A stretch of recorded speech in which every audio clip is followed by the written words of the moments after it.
Por si las moscas, me da mucho gusto recibir en el estudio a Osvaldo Zavala. Él es autor de este tomo, que es una historia intelectual del narco. Osvaldo, muchísimas gracias por estar aquí en Por si las moscas. Muchas gracias, Guillermo, por la invitación. Un placer estar aquí contigo. Si me permites no exagerar, diré que esto será uno de los libros más importantes de este año.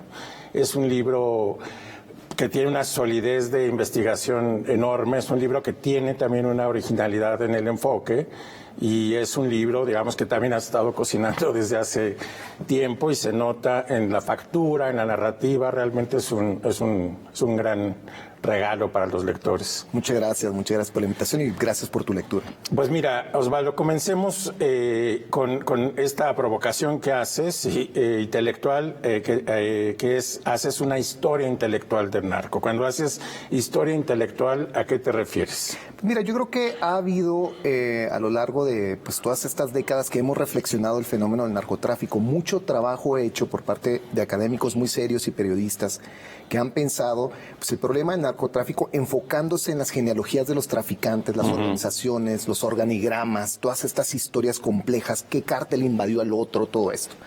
Yo me propuse, en cambio, hacer una investigación no sobre los traficantes propiamente, sino sobre lo que nos decimos en torno a ese fenómeno y con la premisa que, por cierto, surge del libro anterior de Los cárteles no existen, de que todo aquello que en realidad usamos para expresarnos y para hablar de ese mundo criminal proviene en realidad de fuentes oficiales. Entonces, al darme cuenta de ese enunciado, que es el que llevo, digamos, a largo plazo en el libro anterior, me di cuenta que faltaba una historia de cómo llegamos ahí, quiénes construyeron ese lenguaje, cómo fue produciéndose esa percepción entre nosotros de que el narcotráfico era una amenaza a la seguridad nacional, de que tenía que combatirse con el ejército, de que teníamos que estar enfocando enormes cantidades del presupuesto público para agrandar el aparato de seguridad y hacerles frente. Y sobre todo, ¿cómo es que llegamos ahí cuando nuestra historia inmediata en realidad no reflejaba eso? Cómo todavía en los años 70 y 80 en realidad el narco no era esa amenaza de ninguna manera y por el contrario más bien se imaginaba como un problema más bien menor de salud, donde esos traficantes terminaban con historias bastante antiépicas y patéticas. Recordarás las películas de los hermanos Almada de los 80, los corridos de aquella época donde terminaban traicionados o en prisión. Entonces quise hacer una historia sobre cómo llegamos ahí, cómo pensamos esto que nos decimos del narco y por supuesto a partir de archivos oficiales, investigando en Estados Unidos, en México, en las bibliotecas presidenciales, hemeroteca desde luego, y también mucho trabajo académico y periodístico. Bueno, y también viendo series de televisión, o sea, también hay mucho trabajo digamos, en el archivo cultural que hemos producido alrededor. Y es bien interesante esto que señalas, porque las series de televisión, el cine, la ficción literaria sobre el narcotráfico funcionan en efecto como un tipo de archivo, un archivo emocional, afectivo, de percepciones, porque en realidad hay muy poco, digamos, de documento verificable sobre el mundo de los narcotraficantes, que en nuestro archivo se convierte precisamente el cúmulo de las producciones culturales. Es decir, nuestra imaginación es nuestro archivo, porque estamos hablando principalmente de mitos, de fantasías, de exageración, de discurso y de percepciones que se nos han recibido desde las instituciones oficiales. Creo que una manera interesante de ilustrar lo que estás diciendo es la manera en la que comienzas el libro, que es pintando el juicio del Chapo Guzmán en su momento, en el juicio que todos vimos o leímos en Nueva York, en donde la percepción y la manera en que se reporteaba el juicio, la manera en que incluso la policía de Nueva York actuaba en relación al Chapo Guzmán y todo el aparato de seguridad, retórico, jurídico, etcétera, no se correspondía con la figura del Chapo Guzmán real, digamos, por ponerlo de una manera. ¿Por qué no nos relatas este inicio del libro? Que creo que es una manera interesante de distinguir entre los cuentos que nos hacemos y tal vez la verdad de las cosas. Claro, es que uno de los hallazgos que que propongo hurgar y desarrollar en el libro es cómo el discurso oficial dice una cosa y la realidad otra muy distinta. Y el caso del juicio en particular del Chapo Guzmán en Nueva York, pues es muy significativo, porque cuando llegamos a ese momento, pues nos han vendido el mito del criminal más potente, más peligroso del planeta, sí. y no estamos exagerando, el New York Times varias veces lo enuncia de ese modo, ¿no? Como la mayor mente criminal de nuestra era, ¿no? Exactamente. Y por supuesto el cártel de Sinaloa como la gran empresa criminal con presencia en más de 100 países del mundo, con una sofisticación a tal grado que podía desafiar a las agencias de inteligencia, no se diga las mexicanas, sino también las estadounidenses. Y cuando llegamos al juicio, vemos en realidad pues a un hombrecito disminuido, melancólico, asediado por sus amantes y su esposa, denunciado con mucha facilidad por traficantes de segunda fila, sin dinero. Eso es algo también muy importante de recordar, que no se le encuentra ninguna cuenta de banco escondida con miles de millones de dólares. En algún punto la revista Forbes nos hablaba de una fortuna de más o menos $1,000 millones, que por otro lado tampoco es gran cosa, incluso para las fortunas de las familias mexicanas poderosas, no se diga del resto del planeta.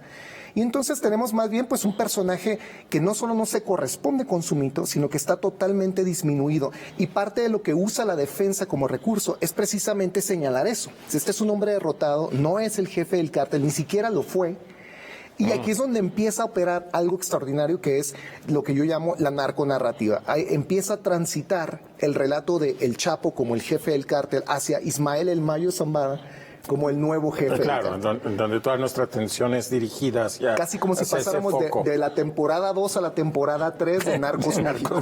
¿No? Ya se acabó la era Chapo, ahora vamos a pasar a la del Mayo Zambada. Y extraordinariamente hay periodistas que de inmediato compran esa versión. Entonces de pronto recuerdo, por ejemplo, el periodista Diego Osorno con un artículo en El País, Jefes de Jefes, donde todos son jefes de jefes en algún punto, y además pues concluye que en efecto Ismael El Mayo Zambada probablemente es el nuevo jefe. Anabel Hernández sacó un libro completo precisamente apuntando en esa dirección. Entonces es bien interesante ver cómo se generan precisamente estas narrativas, estas percepciones dentro de un ámbito jurídico oficial y va trasladándose al periodismo que legitima lo que se nos está diciendo. De modo que unos cuantos pasos más adelante ya todos aceptamos que en efecto el Mayo Zambada es el nuevo jefe. Entonces si te das cuenta lo que operó ahí es la cancelación de un mito pero el inicio de otro nuevo. No es que no supiéramos nada del Mayo Zambada, desde luego que sabíamos, pero ahora se enfoca la atención en un nuevo objetivo, en una nueva continuidad de este relato que asegura sobre todo la continuidad de la política militarista antidrogas. Muy bien, Osvaldo, vamos a interrumpir por el momento y a nuestra audiencia decirle que nos acompañe después de este corte.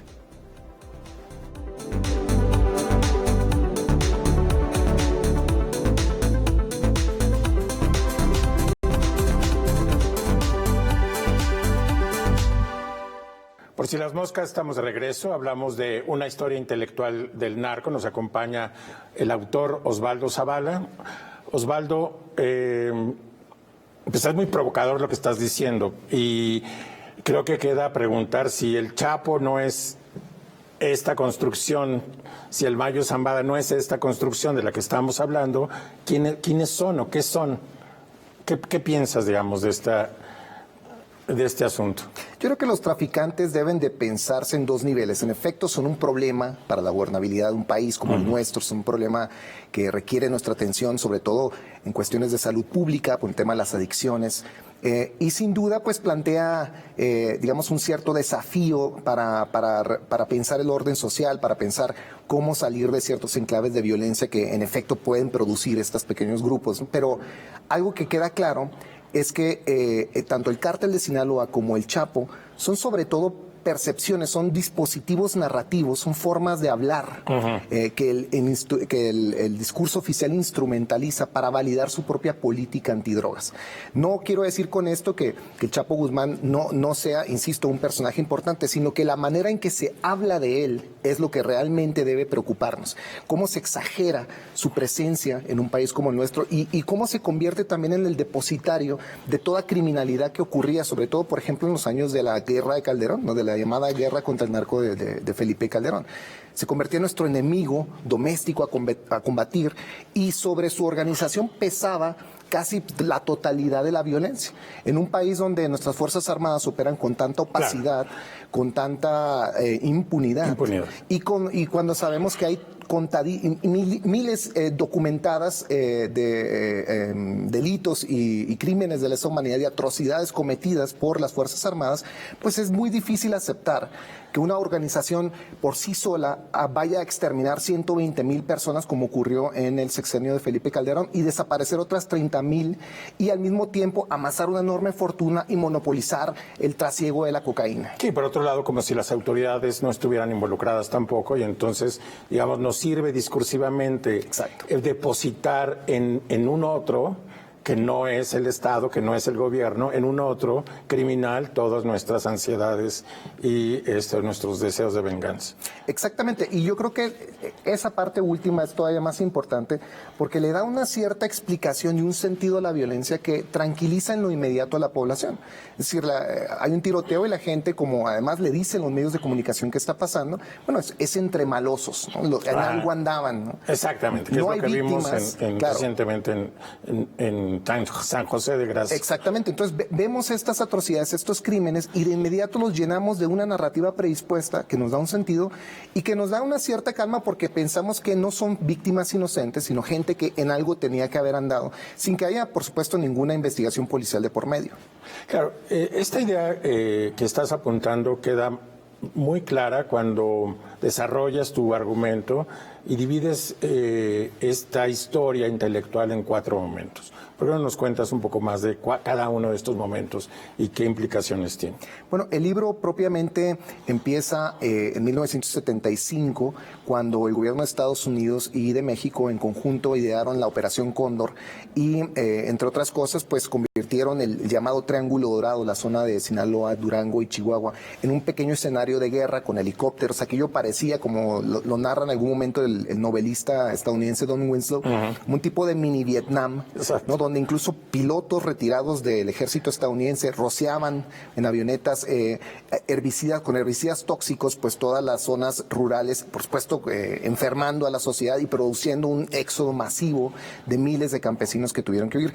Entonces, a lo largo de esa década, del 75 al 85, que es la primera parte del libro, yo creo que se teje un tipo de soberanía de parte del Estado por encima de los traficantes, subalternizándolos, convirtiéndolos en empleados del sistema. Yo creo que eso está ampliamente documentado pues en el trabajo de varios historiadores, de sociólogos. Así es. Yo me refiero con frecuencia al estupendo trabajo de Luis Astorga, el sociólogo de la UNAM, que es un extraordinario mentor y amigo, del cual he aprendido mucho, y donde queda clarísimo que los traficantes estaban al servicio del sistema. Y la segunda parte del libro empieza con el asesinato de Enrique Camarena, el agente de la DEA. Ahí traes un dato que a mí me voló la cabeza.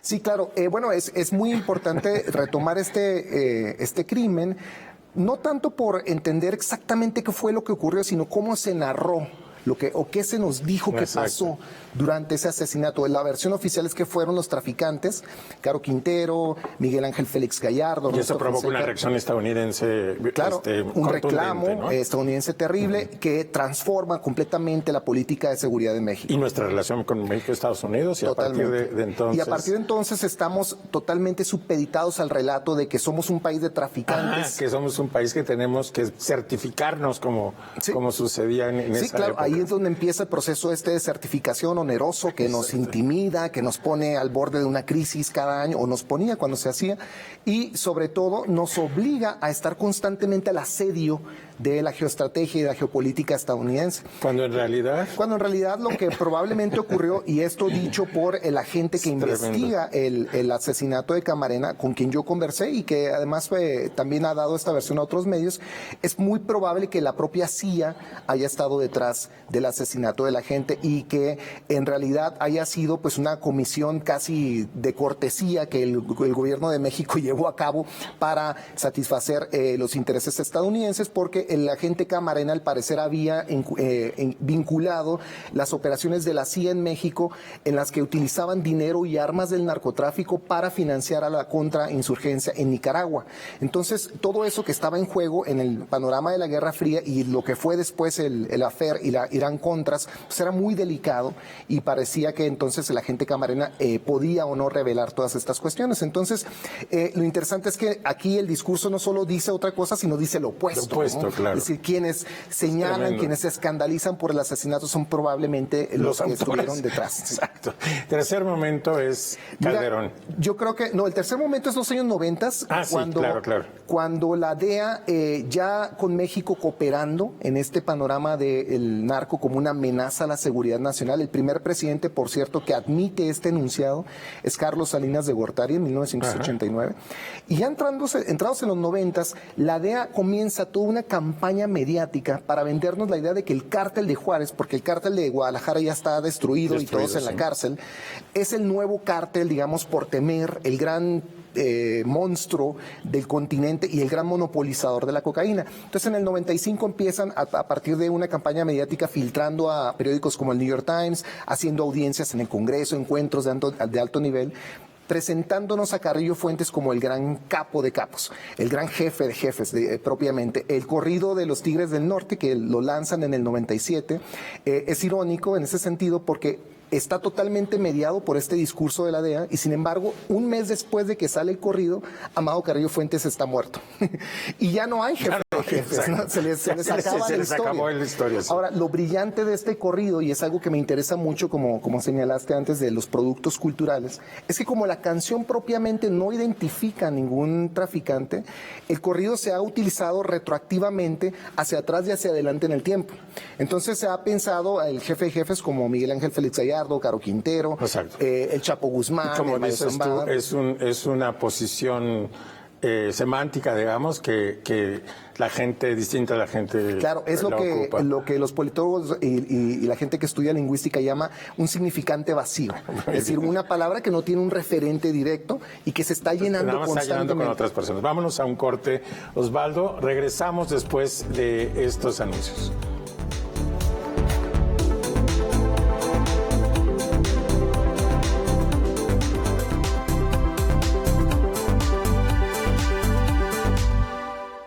Pues si las moscas, estamos de regreso. Soy Guillermo Osorno, hablo con Osvaldo Zavala, autor de un fantástico libro que se llama Una historia intelectual del narco. Osvaldo, antes del corte estábamos haciendo este recorrido por el argumento central del libro y hablábamos de 4 momentos. Nos quedamos en el tercer momento, que era la invención, digamos, del cártel de Juárez.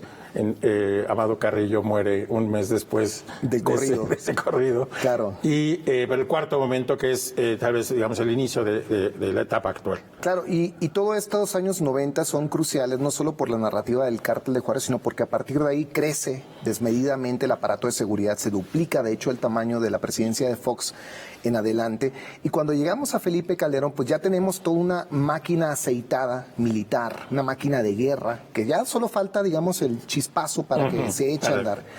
Y parte de lo que yo estudio es, empiezo, por ejemplo, pensando los meses de transición al inicio del sexenio de Felipe Calderón y cómo Calderón, que además es alguien que admira profundamente a Estados Unidos y su política de seguridad, viaja a Washington, se informa de toda esta política, pero además le dan todos estos estudios, reportes de inteligencia, trabajo que ha hecho la CIA, la DEA, el FBI, y compra la idea de que el país está capturado por traficantes. No hay nada de dato verificable al respecto, pero él asume que esto es real. Después viaja a Colombia y Álvaro Uribe, el presidente, que ha militarizado su país con Plan Colombia, le cuenta el mismo cuento, ¿no? Esto es maravilloso, tenemos que hacer una guerra. Entonces regresa y por supuesto solicita Plan Mérida, y en un momento espectacular que se conoce cuando el presidente Calderón le pide al presidente George Bush que le dé las armas y los juguetes de guerra de Jack Bauer, el protagonista de la serie 24. Y ahí es donde empieza lo que yo llamo una guerra simulada. Perdón, hay un dato escalofriante que lo mencionas, que es el estudio de Fernando Escalante, en donde en realidad la violencia estaba descendiendo en ese año. Claro, para cuando el presidente Calderón inicia su guerra contra el narco, el país entero está viviendo el año menos violento de toda la década que lo precede. ¿no?